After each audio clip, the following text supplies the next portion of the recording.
Alhamdulillah.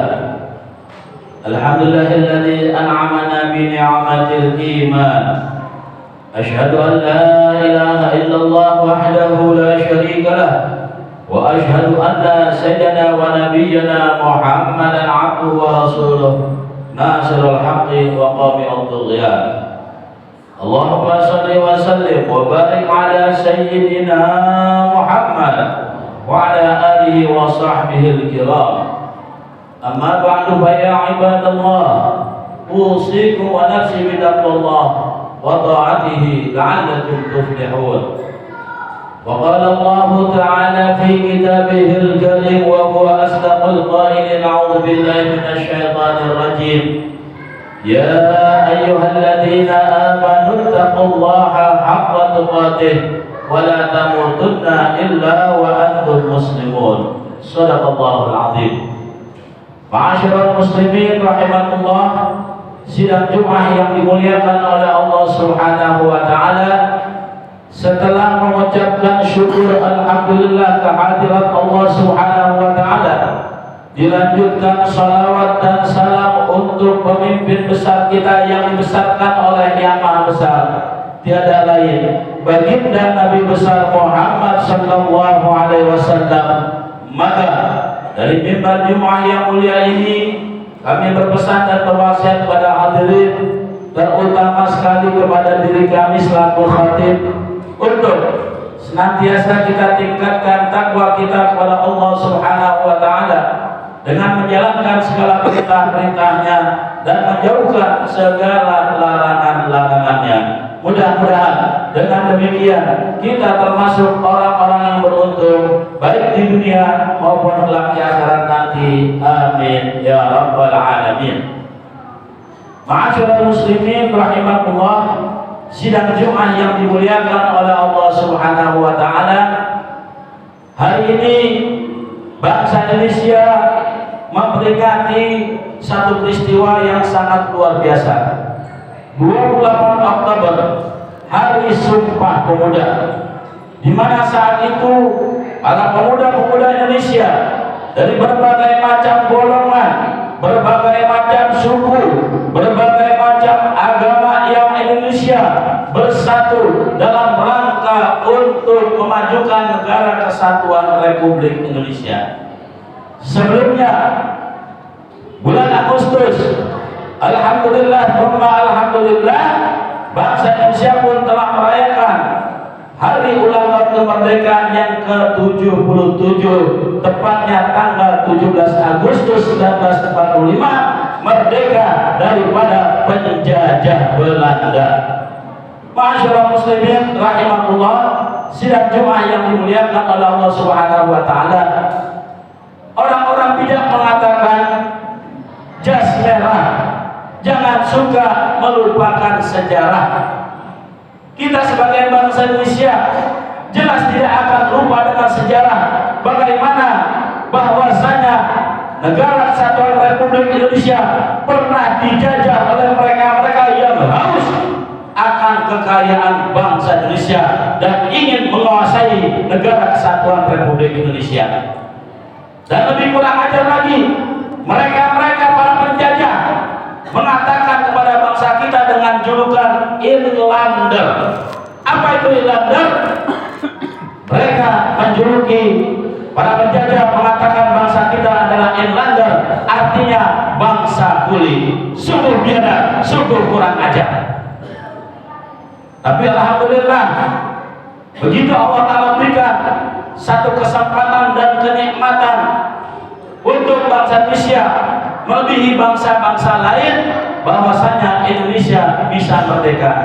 Kenapa kami katakan bisa melebihi bangsa lain? Kita lihat negara-negara tetangga kita, Singapura umpamanya, Brunei, Malaysia, mereka merdeka diberikan oleh negara lain, sementara kita Indonesia merdeka dengan sendirinya berkat rahmat Allah Subhanahu wa taala. Kita simak sedikit hadirin, bahwasanya kemerdekaan tidak lepas daripada andil para umat Islam, khususnya para alim ulama yang saat ini mereka alim ulama terutama keturunan Arab telah disudutkan, telah dihinakan oleh mereka yang tidak senang dengan sejarah yang sebenarnya. Siapa dia? Memang istilah ini sudah timbul ketika menjelang pemberontakan PKI. Ya, PKI menjuluki umat Islam bangsa Indonesia, khususnya mereka yang keturunan Arab, dengan kalimat kadrun atau kadal gurun. Seakan-akan mereka bangsa Arab tidak ada andilnya dengan kemerdekaan Republik Indonesia. Sungguh sangat salah besar.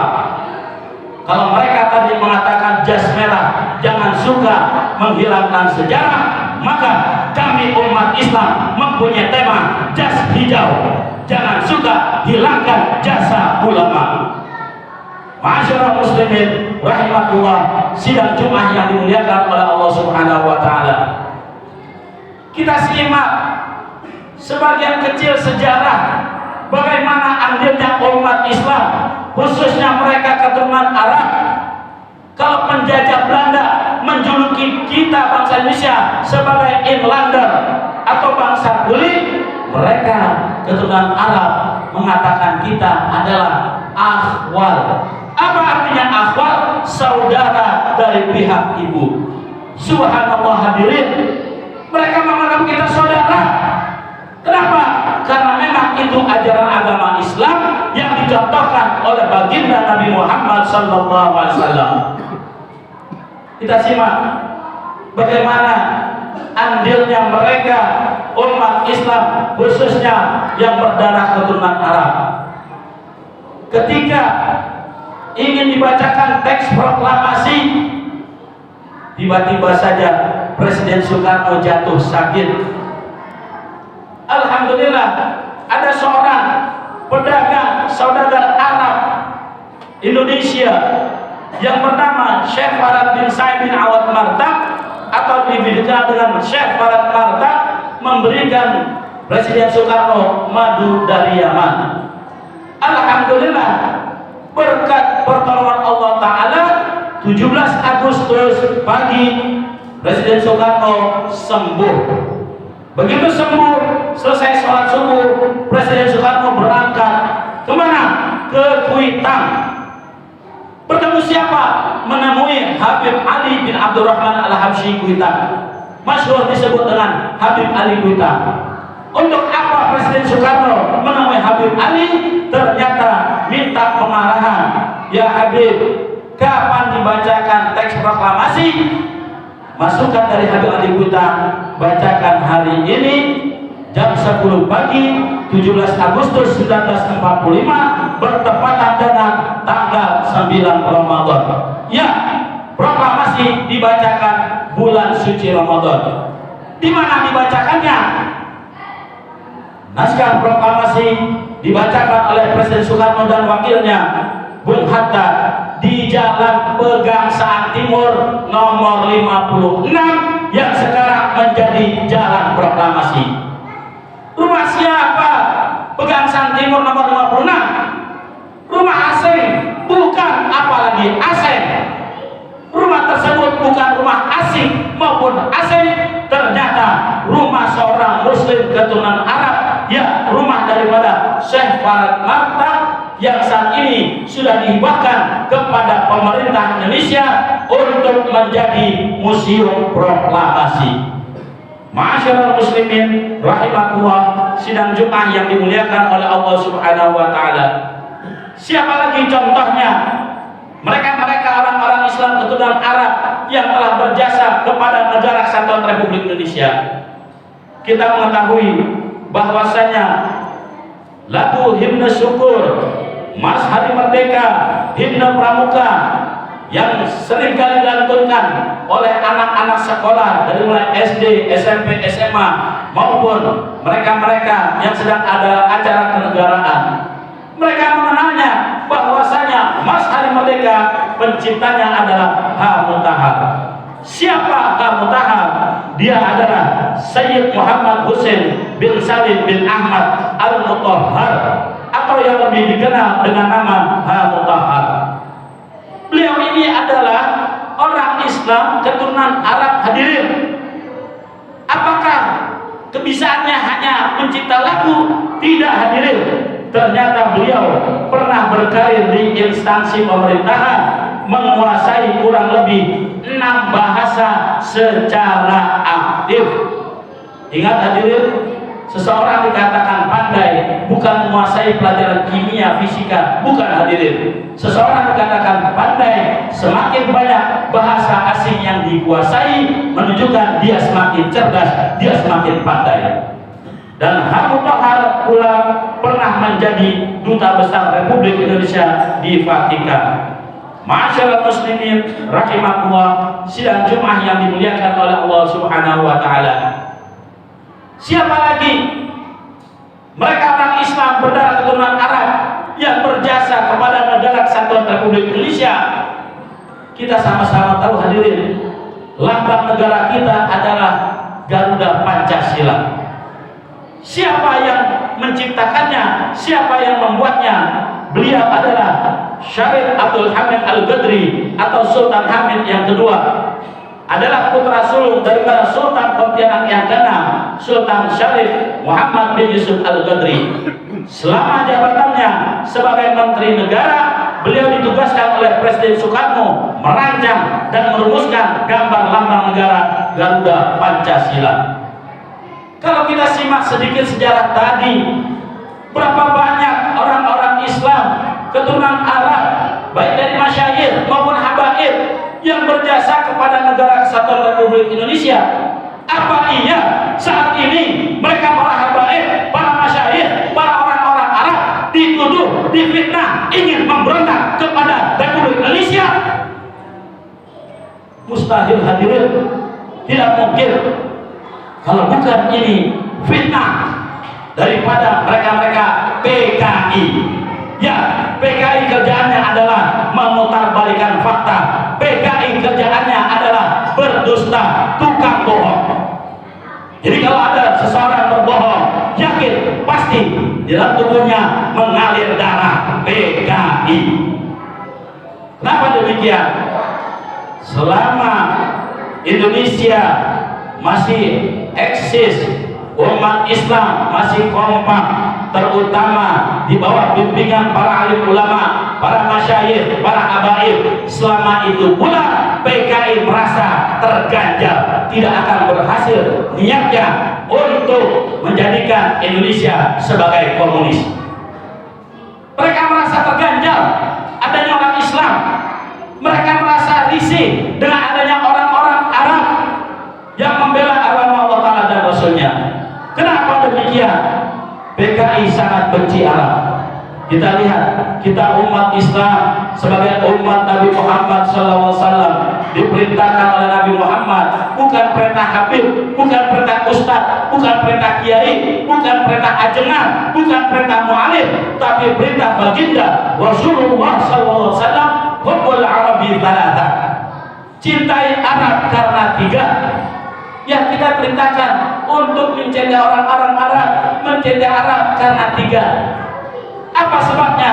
Yang pertama, ana Arabiyyun, saya ini kata Nabi orang Arab. Berarti kalau dia benci Arab, benci Nabi. Yang benci Nabi pasti orang kafir, orang munafik. Yang kedua, wal Qur'anu Arabiyyun, Al-Quran itu bahasa Arab. Kalau dia benci Arab, berarti benci Al-Quran. Yang benci Al-Quran pasti orang kafir, orang munafik. Wa kalamul ahlul jannah Arabiyyun, dan percakapan di dalam surga dengan bahasa Arab. Kalau dia benci bahasa Arab, berarti dia bukan termasuk penduduk ahli surga. Na'udzubillahi min dzalik. Ma'asyiral muslimin rahimakumullah, sidang Jumat yang dimuliakan oleh Allah Subhanahu wa taala. Kalau kita sudah menyimak dalam khutbah yang singkat ini bagaimana kekhilafan kita, kesadaran kita untuk tobat kepada Allah Subhanahu wa taala, maka wajib kita untuk segera tobat kepada Allah Subhanahu wa taala sebagaimana yang Allah taala perintahkan, wasari'u ila maghfiratin min rabbikum. Masalah tobat nggak bisa ditunda-tunda hadirin, nggak bisa entar-entar, segera. Kenapa? Karena kita tidak tahu kapan ajal kita akan sampai. Na'udzubillah min dzalik. Berapa banyak manusia-manusia yang benci kepada para habaib, para kiai, terutama kepada para alim ulama yang selama ini istiqomah menegakkan syariat agama Allah, difitnah, diintimidasi, dikriminalisasi, bahkan tidak puas sampai pengawal-pengawalnya pun dibunuh oleh mereka yang benci kepada syariat agama Allah. Begitu pengawal para habaib dibunuh, habaibnya dipenjara, sungguh indah daripada skenario Allah Subhanahu wa taala berangkat dari wada'watul mazlum, doa orang teraniaya. Begitu mereka yang teraniaya, apalagi dzurriyyah Rasul, para alim ulama mengangkat tangan, Allah telah hancurkan mereka-mereka yang selama ini benci kepada alim ulama. Ya, mereka yang selama ini benci kepada alim ulama yang istiqomah, selama ini konsisten menegakkan syariat agama Allah, merasa jumawa, merasa hebat, merasa kuat karena semua lini sudah dikuasai orang pemimpin yang sudah merasa kuat. Itu tanda-tanda sebentar lagi akan jatuh bersama para pendukungnya. Kalau kita membuat satu ilustrasi sederhana, orang naik ke puncak gunung sampai di atas, nggak mungkin dia naik lagi ke langit hadirin. Sampai puncak gunung dia akan turun hadirin, nggak akan dia naik ke langit. Orang yang sudah merasa di puncak kekuasaannya, zalim kepada rakyat, menyusahkan rakyat, senantiasa benci pada alim ulama, tanda-tanda sebentar lagi akan Allah Ta'ala hancurkan bersama para pendukungnya, bersama para pengikutnya. Karena itu tobatlah kepada Allah Subhanahu wa Ta'ala. Mungkin kemarin kita sudah salah langkah, salah ucap, salah pilih. Tubu ilallah, tobatlah pada Allah, dan harus kita perbaiki kesalahan kita. Kita harus tegur mereka-mereka ini yang selama ini benci kepada para alim ulama. Kalau penyampaian ini ada yang membuat sakit hati, jangan-jangan di dalam hatinya masih mengalir darah PKI. A'udzubillahi minasyaitonir rajim. Bismillahirrahmanirrahim. Wal 'asri innal insana lafi khusr illa alladziina aamanu wa 'amilus shalihati wa tawashaw bil haqq wa tawashaw bis sabri. Barakallahu li wa lakum fil Qur'anil 'azim wa nafa'ani wa iyyakum bima fihi minal ayati wa dzikril hakim wa taqabbala minni wa minkum tilawatahu innahu huwas samiul 'alim. Aqulu qawli hadza wa astaghfirullahal 'azim li wa lakum wa lisairil muslimina wal muslimat wal mu'minina wal mu'minat fastaghfiruhu innahu huwal ghafurur rahim. Allahumma salli wa sallim wa barik ala sayyidina Muhammad wa ala ali sayyidina Muhammad.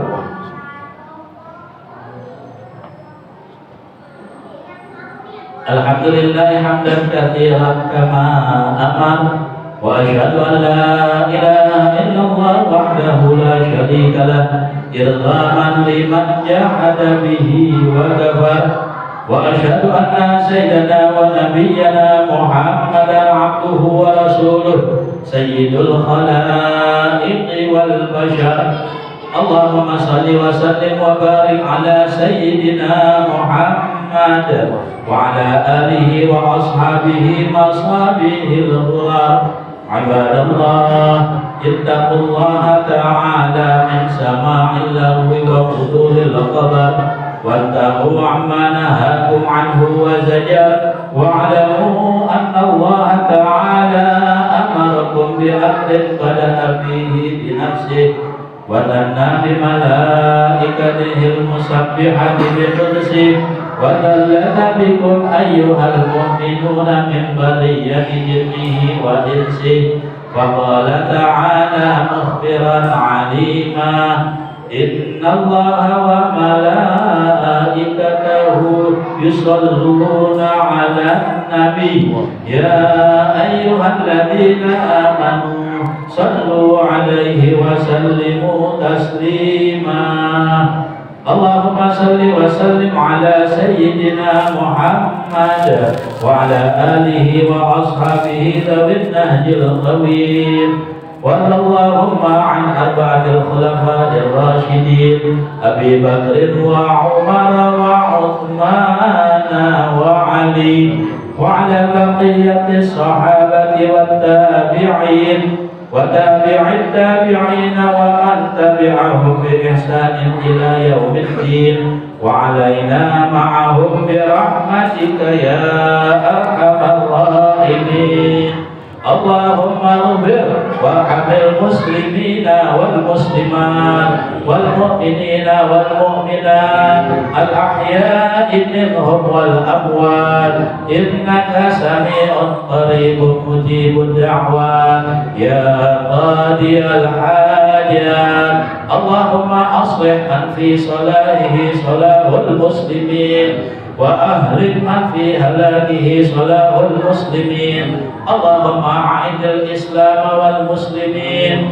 وأهلك الكفرة والمبتدئة والمشركين أعداءنا وأعداءك أعداء الدين اللهم إنا نجعلك في نهورهم ونعوذ بك من شرورهم اللهم دمرهم وأقلل عددهم وفرق جمعهم وشتت سملهم اللهم شتت سملهم ومزق جمعهم وزلزل أقدامهم وألقي في قلوبهم الرعب إنك على كل شيء قدير اللهم أنزل العذاب عليهم اللهم أنزل العذاب عليهم اللهم أنزل العذاب عليهم ربنا آتنا في الدنيا حسنة وفي الآخرة حسنة وقنا عذاب النار عباد الله إن الله يأمر بالعدل والإحسان وإيتاء ذي القربى وينهى عن الفحشاء والمنكر والبغي يعظكم لعلكم تذكرون فاذكروا الله العظيم يذكركم واشكروه على نعمه يزدكم ولذكر الله أكبر